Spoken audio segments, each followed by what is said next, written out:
Hi, everyone. Welcome, and welcome to Felicia Bender. Thank you for being here. Thank you. Yep, absolutely. So, Felicia, you call yourself the practical numerologist. Tell us about that title. Well, it's funny because numerology found me. I didn't find it.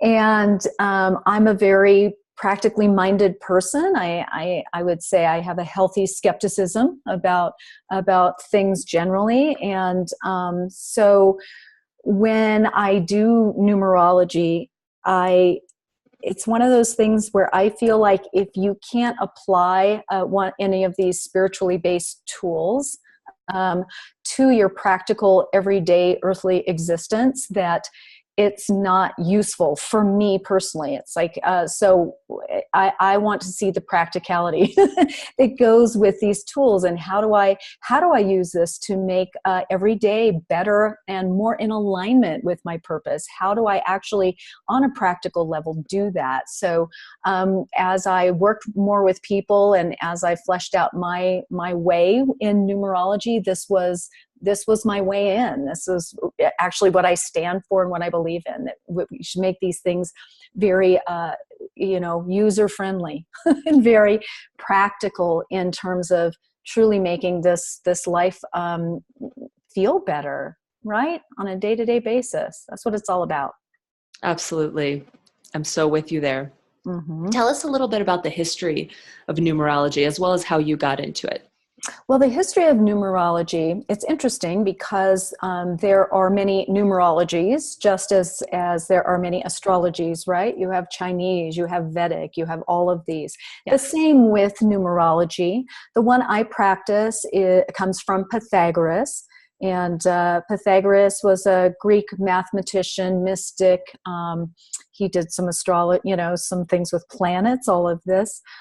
So if you were paying attention in math class, the Pythagorean theorem of geometry, were you paying any attention? I was not. I was, and I couldn't teach it today. I couldn't repeat it. No, I couldn't either. And yet it's the same guy is what I'm attempting to say. So, and he basically posits the idea that numbers carry with them not only a quantitative value, like there's one apple, two apples, and so on, but that numbers carry with them a frequency and a vibration, and that they carry data and information.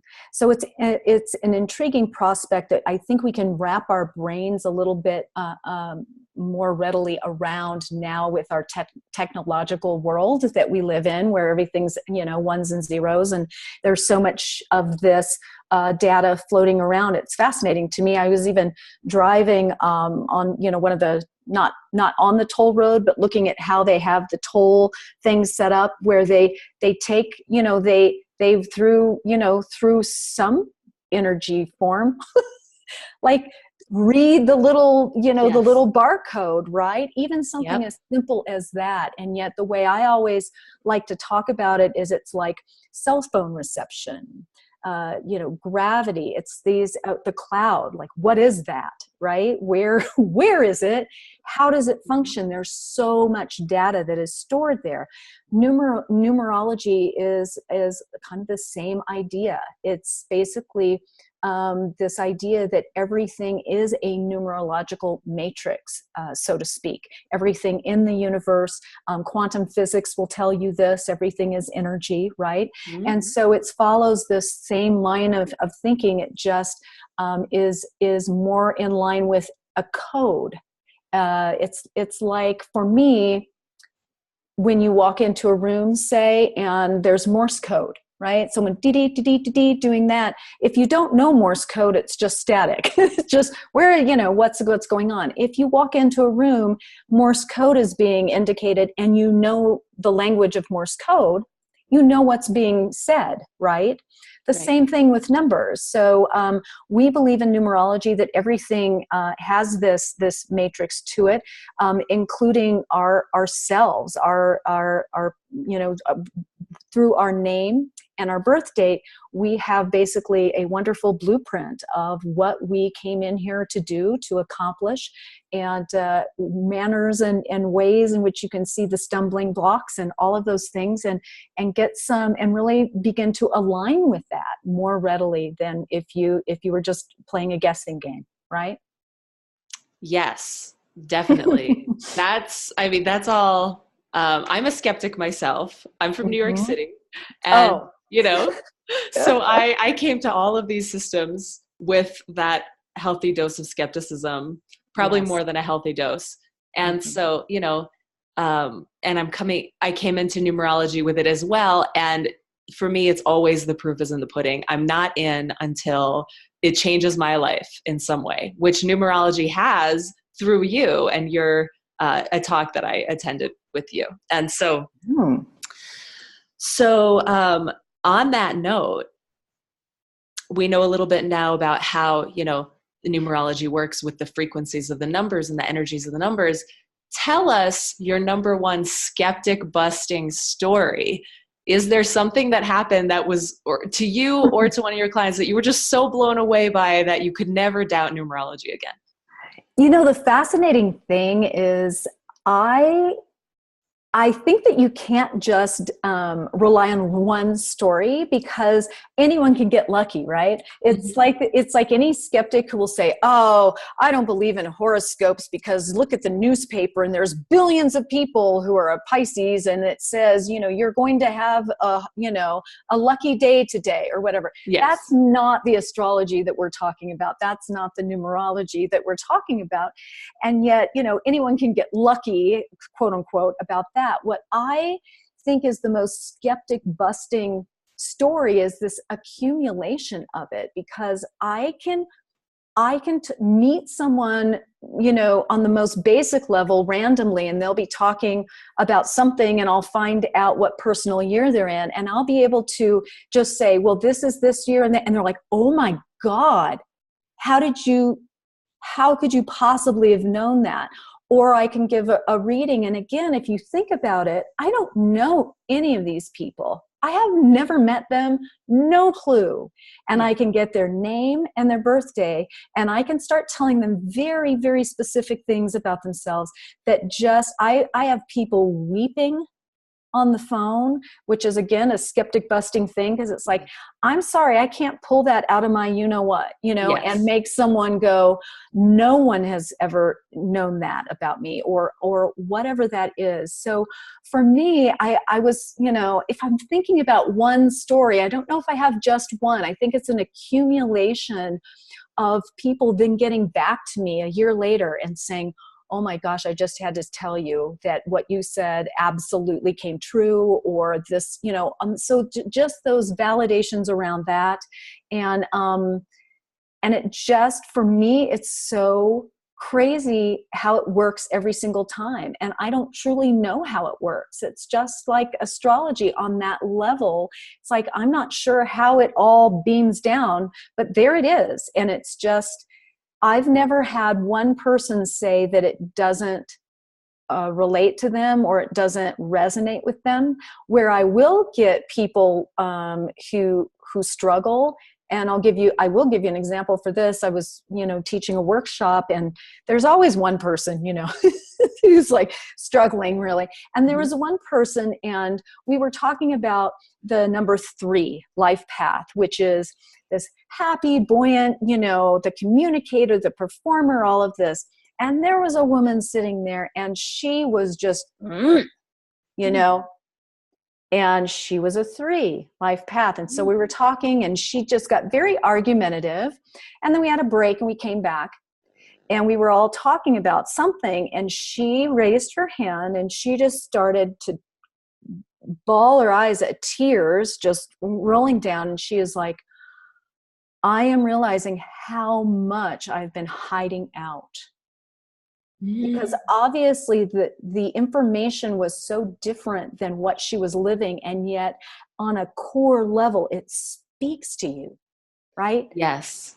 And it's one of those things where where we can't explain this, to people, like what our internal experience is. And yet Yes. that's what I find happens in groups and other things. It is this inexplicable knowing that is suddenly revealed in people, right? Yes. When they get the information. Yeah. And that's a great thing to say before my next question, because what happens with this kind of information, astrological information, the Enneagram, could happen, right, is that once we know, and we're going to get into the life path number and life purpose in a moment, once we are kind of hit with that, then there can be an amazing relief and an amazing resonance, but there can also be a kind of crushing sense of like, I'm not actually living that right now. Yeah. Right? Yes. Almost like a pain of actually confronting what, for whatever reason, cultural, etc., we haven't been following that life path. And so, before we get into that, is there anything that we can say to kind of hold folks in that experience of like, oh my God, seeing themselves and all the emotions that can bring up? And it does bring up a lot of emotions and yet what I would say is that part of, I find, of experiencing our life purpose and our life path is oftentimes the seeking of it. So oftentimes when people feel badly that they've missed out, they actually have been working with it just in a different way than than their expectations. Because I find that truly when we move into this information, if it comes across your path, it's the time for it to come across the path. Again, I don't mean to sound all Yoda-ish here, but yes. There's a certain element to that is true. It's part of learning about it, trusting it, is actually, working it on every level, on every spectrum of that. And it's not all going to be sparkles and unicorns, right? That's part of the process. Yeah. And yet, to get back to your question, you're talking about people who want to beat themselves up for not knowing. Yes. And that's what I always want to avoid the most, because I feel like these tools are only meant for inspiration, and they're only meant for support. Totally.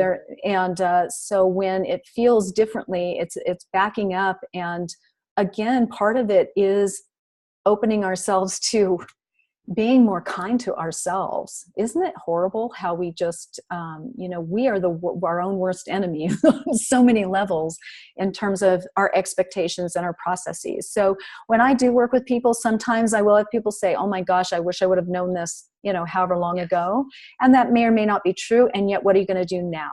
Right. And how lucky are we to actually even have this information cross our path at all? Because many, many folks won't know this in this lifetime. No. And I think it takes a certain amount of openness, a certain amount of readiness to be able to actually show up for the information once we do receive it.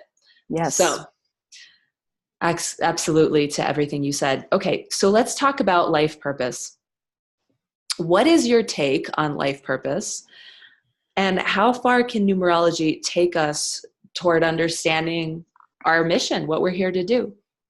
I know I'm the numerologist, so I'm going to do some jazz hands here for numerology on this level. I feel like this is an amazing tool that gives you a full-bodied look at not only your life's purpose, but when you get your whole chart done, it's your life's purpose, which is that life path number, your destiny or expression number. This is taken from your name.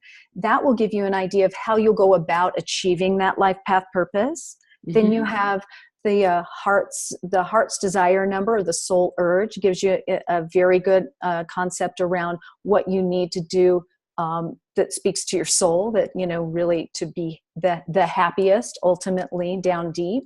Your birthday number, the day you were born, also is indicative of a gift you have to give and how you're going to, infuse that into your life's path purpose.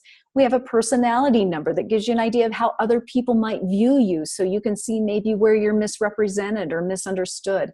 There's so many other facets to that core personality profile. It's kind of like strength finders for the soul. You don't have to answer any questions. You just have to give your data out. And so then we also have cycles of time that are very vital and important and informative for us. The personal year cycle is something that we experience the most immediately. Every year it changes, so we feel this thematic coming in, particularly at this time of year in December and into January. And then we have pinnacle cycles, 4 chunks of time that we can really see as a learning, as a trajectory of where we're starting and what our formative time is, and as we progress into our mature years. So I find that this is a fantastic tool for really aligning yourself with your purpose overall and the complexity of that purpose. Because, it's like, I always say that it's kind of, for you to say, oh, my purpose is to win an Oscar. Right. Well, that's very conditional. I mean, yes. what your purpose might be to affect others through your artistic merit, so that you can, to rephrase that, to rethink that. Or oftentimes it's, how do I want to feel? I mean, I do these things because I feel a particular way when I do them. Right. Okay. So then, instead of focusing on what the thing is, what the action is, what is the feeling that you elicit? Because you can do that on so many different levels, right? Yeah. Yeah. The mood you live in, the internal. Yeah. I love it. Okay. So let's give some examples. So what do you think? So it sounds like, is it the life path number is kind of the number one? Like, if you only had one piece of information. Okay. So can we go through them, like, just breeze through them, a little tiny nugget on each one? Absolutely. And first, maybe how we calculate it. That's what I was going to suggest. So we'll do a quick calculation. So anyone listening, you can, if you don't do this while you're driving, please. So safety first. So there are different ways to calculate. I'm going to give you the one that I feel is the most correct. But just understand that there are different schools of thought, just as there are with every ology. And yet this is the foundational way to calculate your life path number. And remember, this is taken from your birth date. So it's like your sun sign in astrology. And it's indicative of that. So it never changes. It's going to stay the same. And it indicates to me what you checked in to do, what you checked in to learn and to master, to grow and to evolve into. So you're not born this way.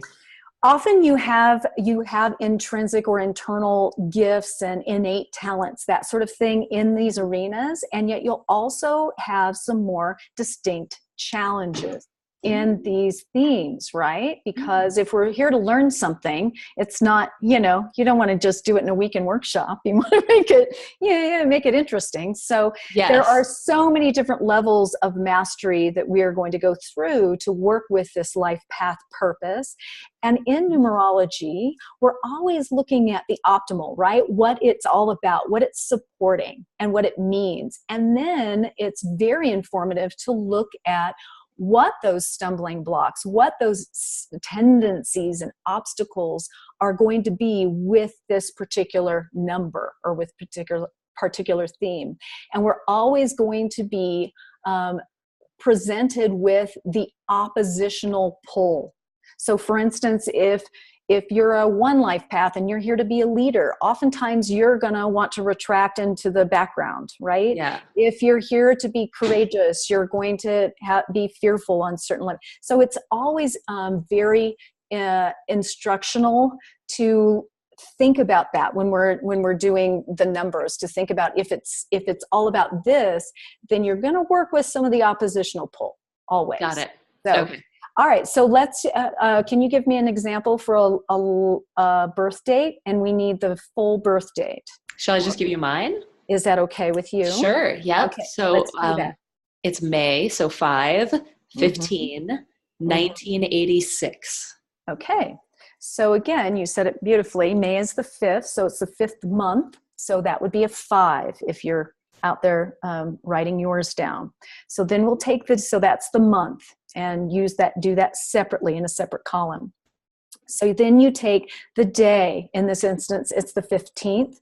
In numerology, we're always reducing to a 1-digit number. So if you take the 15th, you take 1 plus 5 equals 6. So that's just a one-time, that's a one-time reduction there. And now we're going to add together, very simply, 1986, the year of birth. So 1 plus 9 equals 10.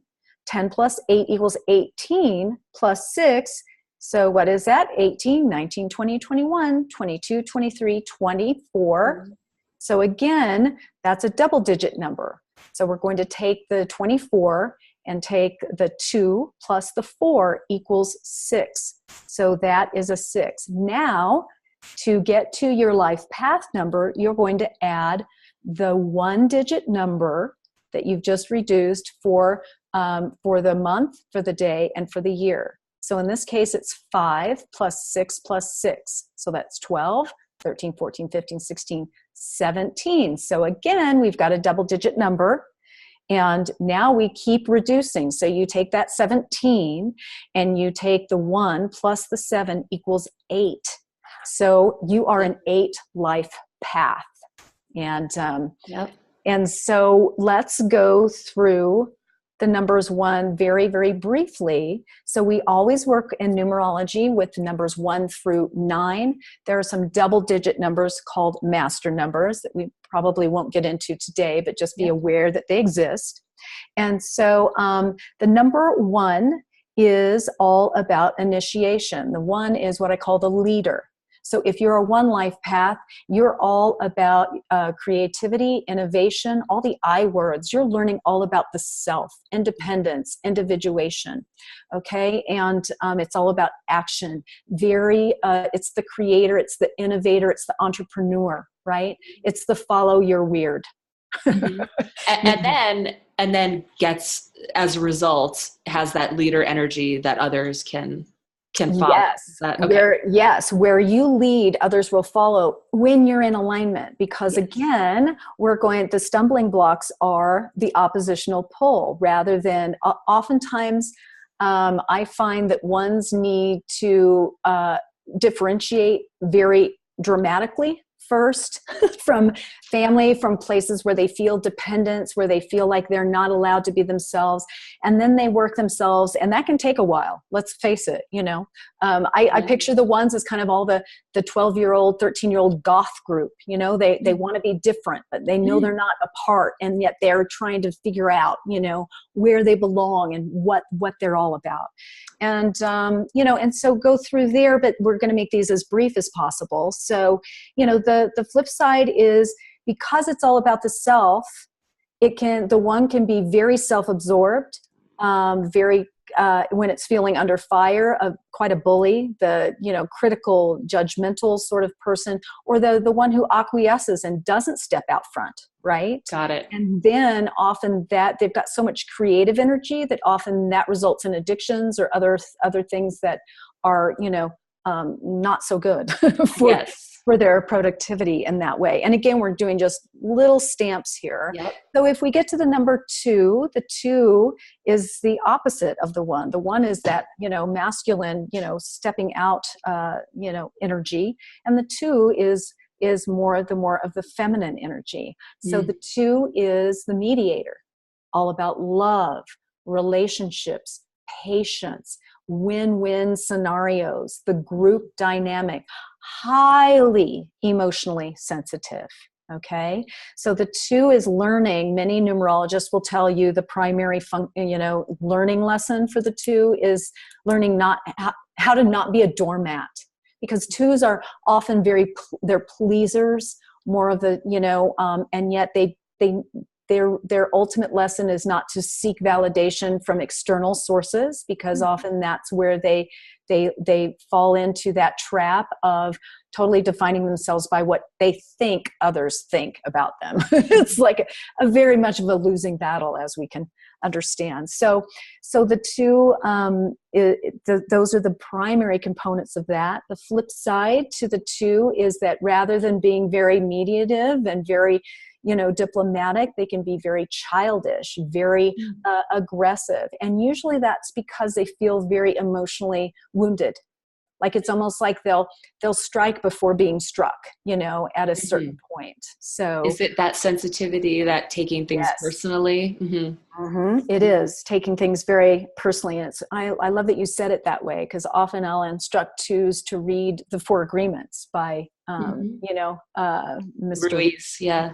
Yes, and really put that one next to your computer or on your mirror about not taking things personally. Yeah. And it's very much a lesson for the two. So then if we move to the three is the communicator, all meant to be in the spotlight, and a performer, natural counselor, very quick-witted. They're the number of joy and optimism, and they are here to shine their light in the midst of the darker travails of the world. Super sensitive. Also very, the caveat to the three is paralyzing self-doubt and a very strong emotional highs and lows. I don't know a three on the planet who hasn't, worked with some sense of depression, because emotions are, it's all about creative self-expression. And emotional sensitivity is the three. So the three is an emotion ocean. And often they'll start out like, I have no emotions, Interesting. And so they'll start out on that realm. And they're all about anything having to do with the spoken word, the written word, a performance, counseling, all of that is really right in line, because the three is learning impeccable communication across the board. And so anything having to do with that. And often threes are the people who would rather die than get up in front of people and talk. So that's what I'm saying. A lot of times we'll work with these and they're like, well, I've got this. And yet they'll keep getting opportunities to do that. They keep getting people asking them to do it. So it starts making sense, right? When you're like, oh, this is really what I am learning. And it is my biggest fear factor, right? Yes.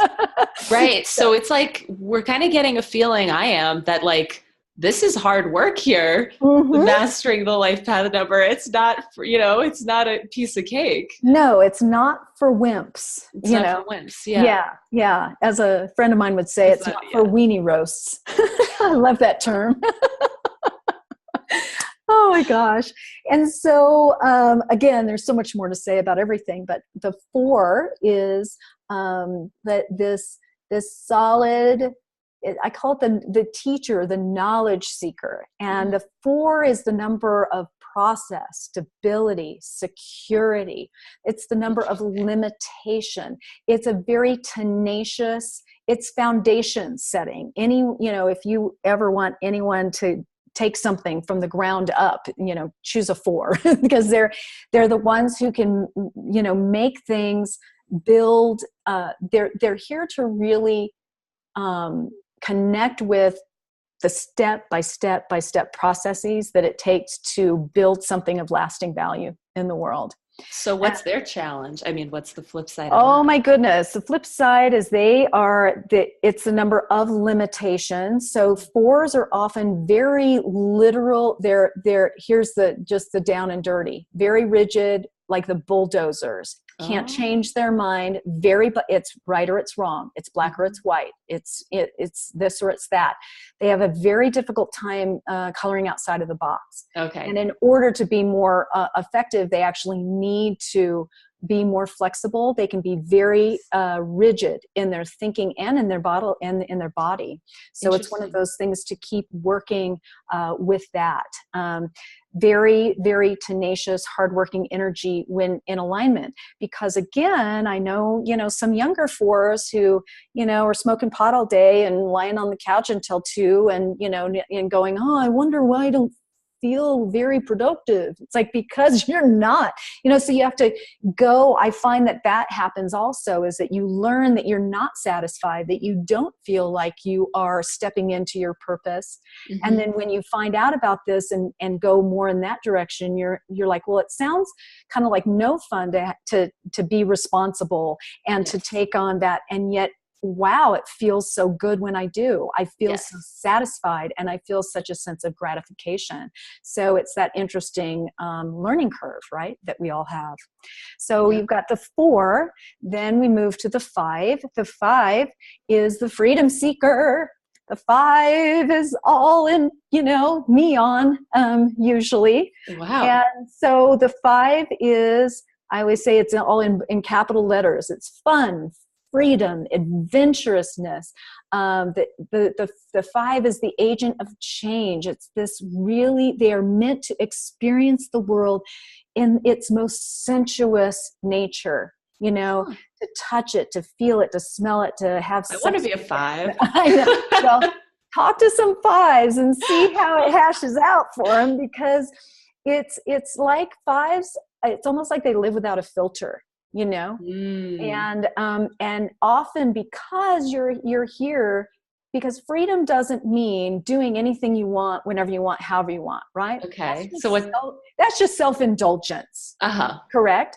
So the 5 is learning how to balance it, how to establish their levels of freedom within the construct, with productive, with focus and with productivity. So it's the constructive use of freedom, or freedom through self-discipline. So the 5, needless to say, I mean, they can sell ice to Eskimos. If their life is a constant, all of us have to deal with change, but 5s are agents of change. If they're not moving forward or doing something different, they're not in their game. But again, it has to be productive, right? It has to be focused, and that's the caveat. So give us an example of a 5, like being really on path. What's that snippet that you see in your mind? I see an on-path 5 as being someone who is so well-traveled. They're just a spark of light wherever they go, very gregarious. They're very well kept physically. They are very balanced in terms of physical fitness and all of that. Again, they're very dynamic. They're open. They probably don't have they don't have a desk job. They usually either in sales, or a lot of metaphysical folks are also 5s. Again, and they will not do the same thing all their lives, usually. A 5 is always going to be doing something different. And they are, at the end of the day, they are inspiring and inspiring others to live their most fearless existence. So I see 5s, like Ellen DeGeneres is a 5, life path. And what, her tagline for her show is, let's have a little fun today, right? It's all about fun and everything. And she's gay. And she has had to find her way within that. I mean, I find that 5s are always calling in the different people, different nationalities, all of those different sexualities, all of this different elements. They're not rigid. They're the opposite of the 4, right? So they're right. Okay. So is that how it works, kind of? That after it kind of balances the number before? Correct. Okay. Yeah. So the 5s are bringing in the diversity. Yes. Like, let's have a little fun today by exploring all the different possibilities. Yes. And yet, in order for me to keep doing that, I have to actually balance that with responsibility. Otherwise, I'm going to burn out and have that, be in hangover mode. Exactly. Well, and the flip sides, of course, needless to say, but I'll say it anyway, is with the 5 is, escape excessive behaviors. We all have addictive qualities as humans. Doesn't matter if it's addicted to a negative thought pattern or heroin, there, and all the in between. But thank you for saying that. That's yeah, big. Yeah. It is big. I mean, there are, and yet, are we addicted to, again, our technology, whatever it is that we would think that's a lower level addiction, and yet it's still an addictive quality that we Absolutely. have. And with that said, the 5 is more prone to addictions. I find overarchingly, and often it's part of their life's work of been there, done that. I find that 5s can be very great, marriage partners and everything a bit later in life. Got it. So they kind of get that out of their system a little bit. Absolutely. They are always, the grass is always greener in somebody else's bed, at the beginning, usually. And yet again, because they're all about experiencing all of it. And yet, and let's remember also the flip side. I know some 5s who you say you're a 5 and they're like, I wish I were that way. And they're very fearful, because you're here to be fearless. You will be handed your fears to you on a platter, even more in a more heightened way, right, than others. Yeah. Because you are here to be this agent of change. Sometimes you're really scared. I know 5s who just sit in their house and do, computer stuff or whatever. I mean, we can always be working with that oppositional quality. Or I know a guy who's a 5 who, again, has some alcohol problems, he's gotten very, very small in his life, but his sense of freedom is going hunting.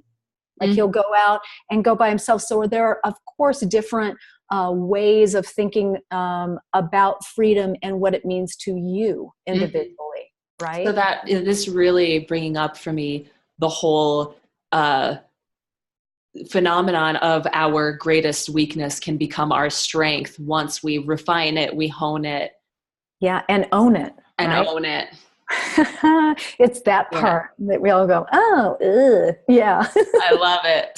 So what's the 6? Was that good for the 5? Oh, I think again, there's always so much more to say. Of course. But the 6 is, again, a little bit oppositional to that 5. The 6 is the nurturer. It's that cosmic parent. It's all about the modulation of responsibility. It's about, it's a very interesting vibe, because it's also very visionary, and it's about love, duty, service, family, home dynamics, that sort of energy. And yet it's also very justice minded. A lot of people in justice fields are 7s. It's also very intrinsically, it's kind of that Libra energy. It's very all about beauty and balance. So often a 6 can be in design or be a makeup artist or all sorts of things of that nature. Very artistically creative also, often very musically inclined. And yet these are the oh my goodness, the flip side. I mean, they're these beautiful souls who are these caretakers and all of that. And yet at the end of the day, they are learning the perfection of the imperfection of everyone and everything, because these people are control freaks. I say this lovingly. Yeah. Perfectionists. And to the point where they usually don't even have the slightest idea to what extent they are until they gain some, until people start telling them. Yes. And the last thing they want is to take advice from anyone. So these people, again, often find themselves in home-based businesses or other things because they might be good with a boss for a little while, but usually not for long. And, there's always different avenues to that, but that's an overarching statement. And so the 6, again, very nurturing, and it doesn't have to be, and I also find that there are 6 who don't get married, or if they do, they divorce several times. They're learning about relationships and learning that they are pretty hard on those family members around them. They have a very high level of expectation around their own performance, and then then those of others. That can make intimacy hard. It can make it very, very, very difficult, and they can become these, the meddling martyrs, right? The ones who just submerge themselves in caretaking of others, and then get kind of bitchy about it, Yes. It's like they it's like the ultimate of codependency, right? They do all these things for others, and then they resent them for having them do it, even though they set it up that way. And you're like, I didn't actually ask you to do my taxes for me. Right. Yeah. Or clean my toilet Clean or my whatever toilet. it is. Yeah. Whatever Yeah. it is. So again, everything has the balance point, and sixes can be just those meddling martyrs. And yet they can also be the most beautiful souls, and the people that, they know what you want before you do. Yes. And then we've got the seven. The seven is the seeker, or I call the spiritual seeker. And yet, some sevens bristle at that because it's so funny. The seven is that high, seven is that spiritual vibe. I mean, we all, talk about the number seven, lucky number seven, and all of that, seventh heaven, right? All of those things. Oh, yeah. And so the seven is a very interesting alchemy of highly refined mind, data-driven, analytical. These are people who are kind of the Poindexters of the world, the analysts, the philosophers, the ones who their highest and best use is when they can really specialize in something, right? And on the other hand, they're super psychic. Okay? And This is my son. Totally. You're totally on. Yeah. And so so as a young one, they usually have big capabilities. And even with a supportive parent, they can shut that down because they know that it's weird, right? They know that the other kids would not like to know that they see their chakras or their aura or their dead grandmother or whatever it is that they have an intuitive skill around. So they're learning how to balance that and to recognize both, to develop both, and then bring them into this beautiful, kind of dance, team. And that takes a while. I've got to tell you, usually sevens, I find, I have a seven girlfriend. She's like, are we late bloomers? Do you think, we sevens? And I'm like, well, in a good way. Yes. It just takes a while because the seven, in my opinion, is also, of all the numbers, on a very internal journey. No matter what they're doing on the external realm, which could be anything and everything, their real lessons, their real soul work is really on this internal level where they're always asking. It's like that know thyself lifetime. They're always those children who are like, why, how, what, when, where, why, how. I mean, always. Yes. And often they're not saying it out loud. It's just going on internally. Often a seven child can be a very quieter child, one who's observing a little bit more, who may feel a little out of place, who feels like they're on a different wavelength than others, right? Yeah. And your son, will have, because it's about trust and openness as well. So sevens end up, with some trust issues and things like that they get to work with as well. You mean that the perfection of the seven is an open and trusting energy? Well, the seven is rather like the six in some ways, a little bit different, but in some ways seeking perfection. But I see the seven seeking perfection more in the spiritual, etheric, scientific realm, where the perfectionism of the six is more in alignment with people's behaviors. The outside world, managing, micromanaging, all the material. Yes. All of that. And the seven is more of a perfectionist on that different level of thought and being. And so, they're learning how to connect with their emotions on some level. And because there's a little distance between them and their emotions, because it's foreign. Like the relationships, the emotions are kind of like over there. they can see them over there, but they're not sure if they're going to go have lunch with them. I mean, it's one of those sort of things that they're learning how to identify and engage in their deepest emotions, because usually sevens are a little more on that, the side of of the brain. You know, it's brainy activity. Analytical. Got it. Yeah, very much so. So they're kind of bridging heaven and earth for us. Precisely. Okay. Very much so.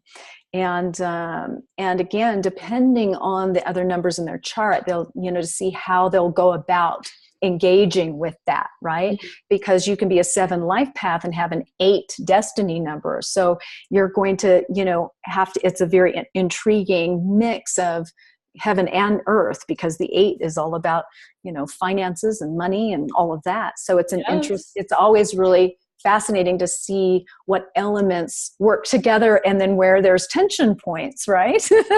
With all of that, which brings us into the 8, which is all about the money, honey. It's the powerhouse energy. Boom. Well, so funny. It's so funny. I just did a Facebook Live event the other day on the 8. I've been doing a series and we just did the 8. And I had so many people, asking questions about, well, I've always struggled with money. Uh-huh. And it's like, yes, you have. Because those are the 8s that? Yes. And so it is that. And what I want to be really clear about is anyone who knows anything about numerology or the numbers, the 8 is the money number. Yep. It's all about money, power, control, authority, all of those it is demanding that you make your way in this material world. Ugh. I mean, honestly, It's so funny. No, it's beautiful. I can stomach it now. But when I was, a child, I mean, if you told me that my life path was 8, mm-hmm. my conscious mind would just be you would have flipped me off, wouldn't you? You would have just. I think I would have just been like, you're crazy talking, girl. Because, I just did not come in giving one iota about money or the material world. Yes. And now it's like, what is this? It's really like a different planet or trying to learn Greek, for me. I'm not Greek. I love that you say it that way because it's so profoundly true. And I find that you are providing some great illustrations of how the life of an 8 can work. Often it comes in with, I have so many 8s who are like, I don't give a damn about money. Yes. And I'm like, okay. And yet it's your job to learn how to care. And what the lovely thing about the 8 is it really is learning about what money is and what it isn't. What it is as an energy, what it is as an exchange, and to understand as an 8 that your power resides in being able to make enough money to take care of yourself. And then the higher level is, of course, to be philanthropic and give it out to others. And yet during this process, it's not, the 8 is super intense. I think other than the master numbers, it is the most challenging overall of the numbers. That's a personal opinion. Mm-hmm. And because it's grueling. And I find that people with 8s can fall into, as many categories as any. Oh, Felicia, come back. Oh, okay. You're back. Oh, are you back? Am I back? What happened? You're back. It was a little Mercury retrograde. Oh, thank God it was just a little one. I've been having many of the bigger ones this week. I know, we're lucky. No, our fingers crossed here. Yeah. Okay.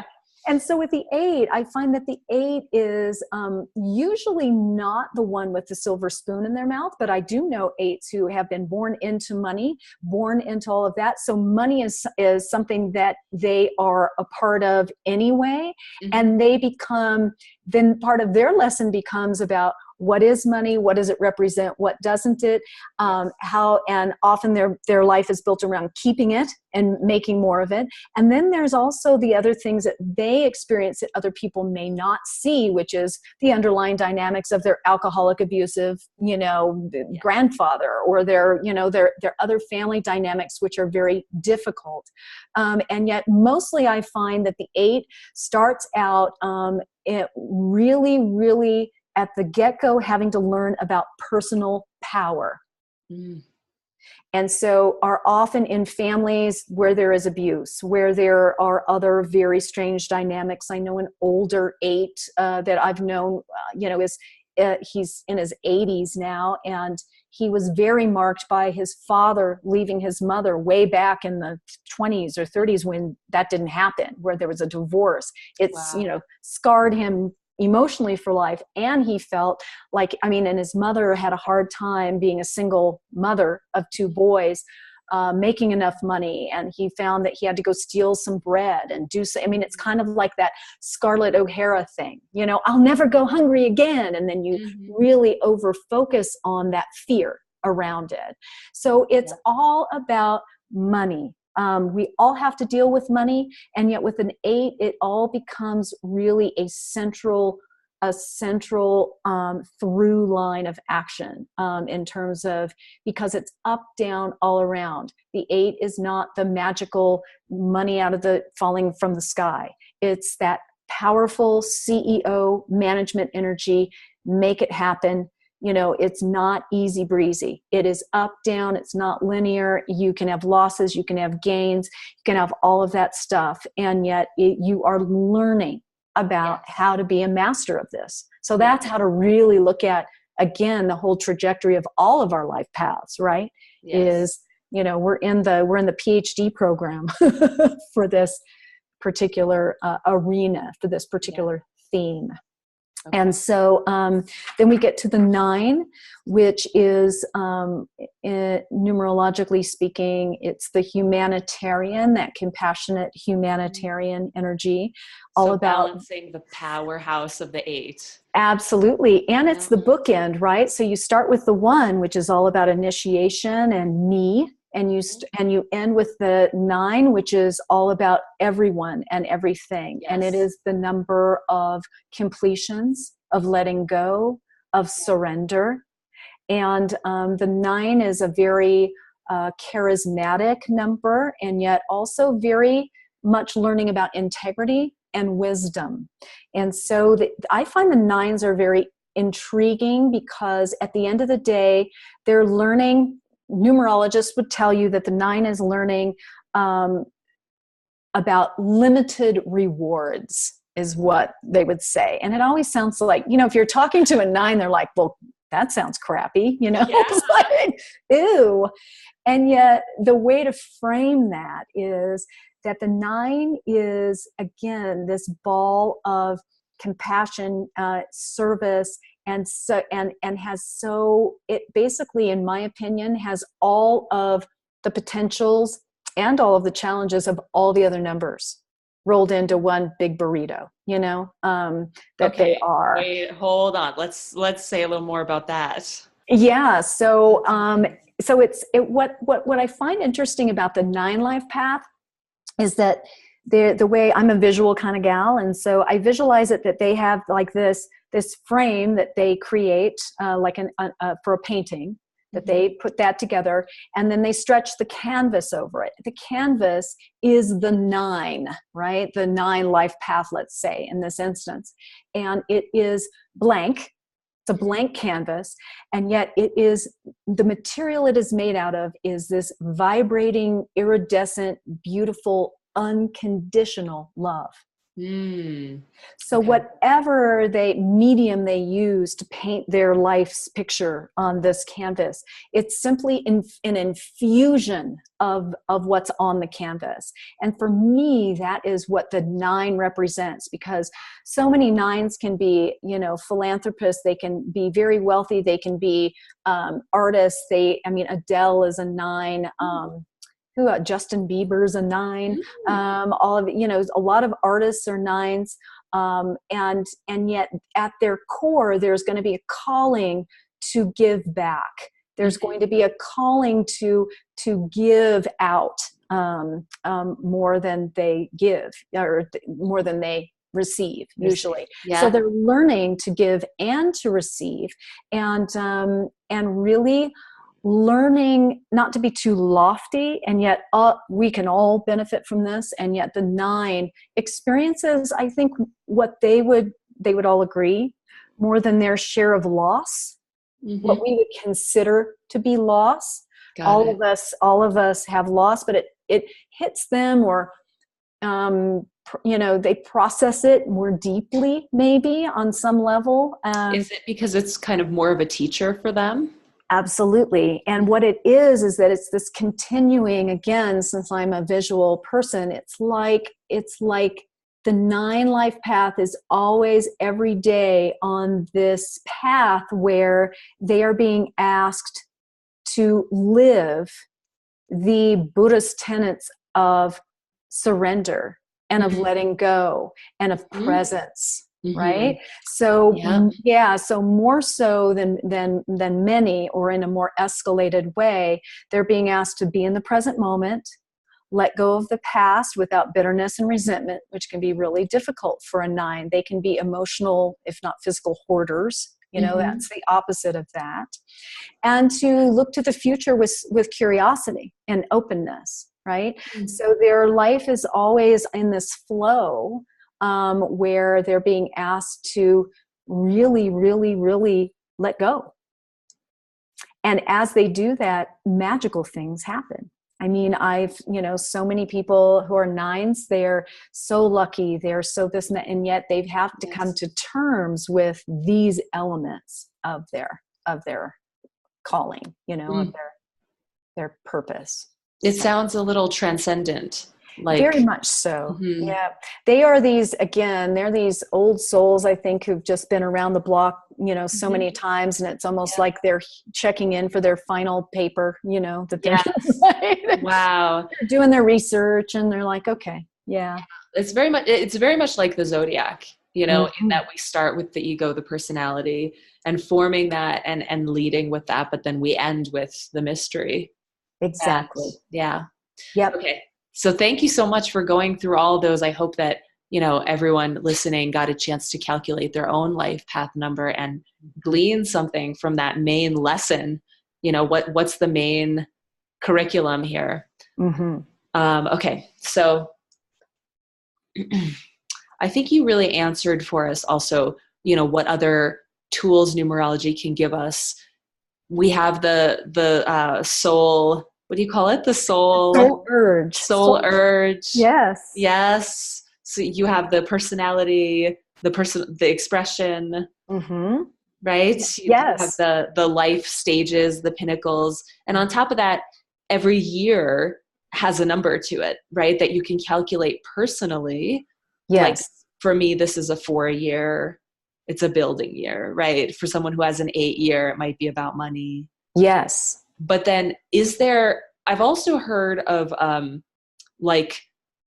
this is a 3-year for the whole planet, for all of humanity. So there's that as well. Yes. You want to just say a little tiny bit about that?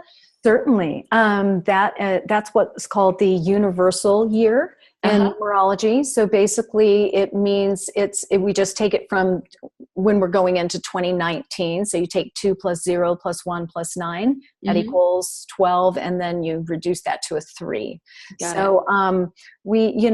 This is indicative of what the overall energy is on the planet that we'll all be immersed in. This year, as if I have to even say it out loud,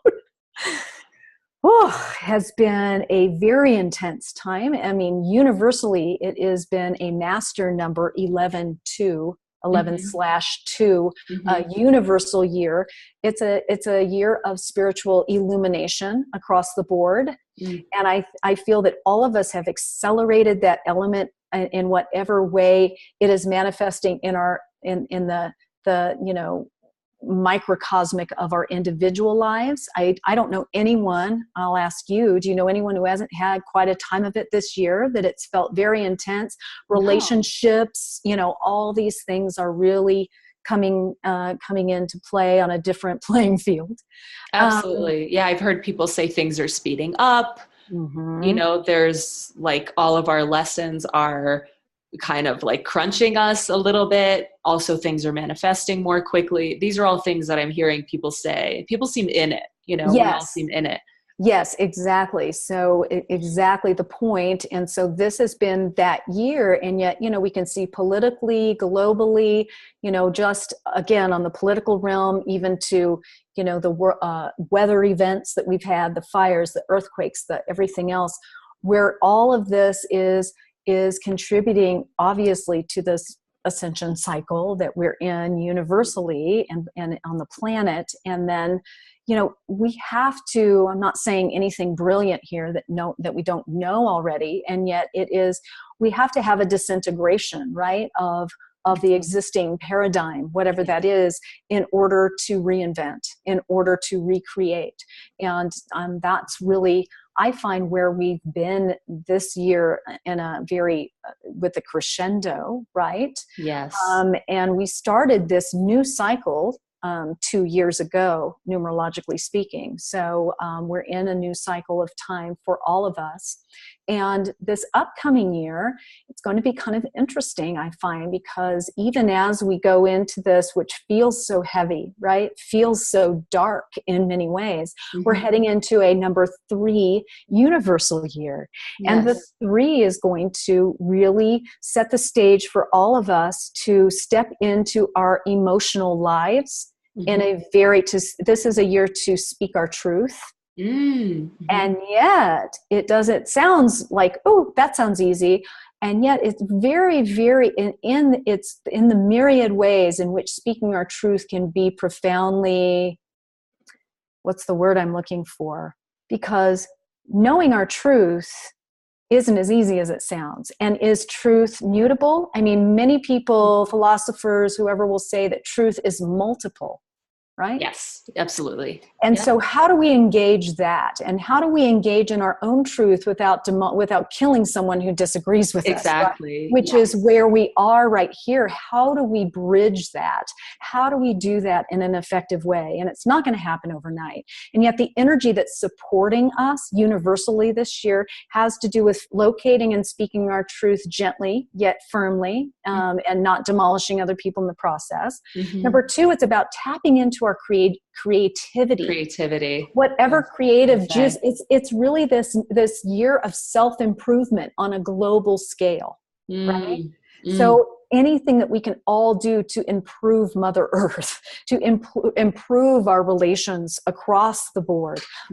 All of these things will be favored this year. That's beautiful. Yeah. And to tap into the power of effective right communication, and then to also, I think one of the most powerful ways to resist this is by having not a lightness in a saccharine, superficial way, but because the 3 is the number of optimism. Yes. And it is the number of joy. And so how do you find your optimism and joy even in the darkest hour? Yes. Right? And the power of that, and how power of that. I even think, I don't know why I'm using this example, I think of Anne Frank, the Diary of Anne Frank. Yeah. I mean, to have that darkest period where she's writing in, and whatever level, but again, having optimism about the human race, even being in that time period, is hugely profound and powerful. That's and beautiful. We can even use that as as something to hold us up this year. How can we channel our inner Anne Frank? I mean, how can we do that on the smallest scale and on the larger scale of totally things. Yeah. I see that as being so subversive, Felicia, because it's like we have so much work to do right now. It's like we can't even fathom how much work we have to do, and yet it's like, can we whistle while we work? Can we play while we work? Can we actually enjoy this raw experience of that we're here and that we have so much power to create exactly what we want? Yeah. Pump up the music, Pump up the music. and we have all of these archetypes here on this earth, from the 1 to the 9 and everything in between. We have the builders, we have the artists, we have the, you know, the parents and the nurturers, and we have the, you know, the freedom fighters and the change agents, and together, you know, because by ourselves, just one of those numbers is not going to do anything. You know, it's going to have its own imbalances, but if we can come together, then, you know, what a party. Yeah. And what a powerful agent for change, right? And yeah, absolutely. Awesome. Well, beautiful. Thank you so much. It's really been a pleasure just getting a taste of this incredible art, science field of knowledge and frequency of, you know, that we can tap into. And thank you for being, you know, an agent of that in this world. Well, thank you. It's such a pleasure. And it is, you know, it's almost like that 9, I can't not do it anymore, you know? So, absolutely. Yeah. But you're not a 9. I'm not a 9. Okay. Yeah. No. I have some 9 in my chart, but I'm not a 9 in your chart. Okay. Well, just so you know, just by doing this work, and I know you know this, but just to pour a little more love into you, you know, you are lifting the human race. You are elevating us all by doing your work. So thank you. Thank you. And I know you have some amazing books that you've written. This woman is amazing. She's a PhD. She's, you know, she's getting her work out there in so many different ways. So let us know all the different ways we can find you, what you're most excited about sharing. Well, given that it is this turning point of our year in December and January, people are always wanting to know what's next, and they're feeling it, right? Feeling it coming in. So the portal for all of this would be my website, FeliciaBender.com. And you can connect with me, Facebook, Instagram, all the social there as well.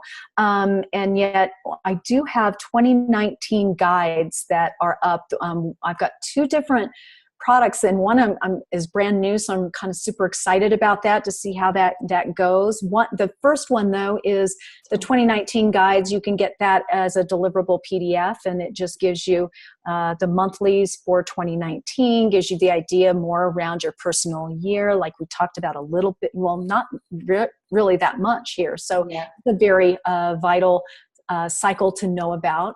And then there's a product that is an actual planner and calendar. It's for the mystic minded, as I call it, and it's a print on demand, so you'll actually get it mailed to you, and it's like a day timer, and yet it has your monthly forecast, so you can have it, you know, with you to refer to. It's kind of got some bullet journal elements where you can be really, you know, track your mindful moments and you know, get really down with yourself in terms of journaling, and then it has the calendar and everything. So it's just nice to have something that you can have in, you know, your backpack or your briefcase or whatever, and just have as a beautiful reminder of what you're aligning with for the year. So, yeah.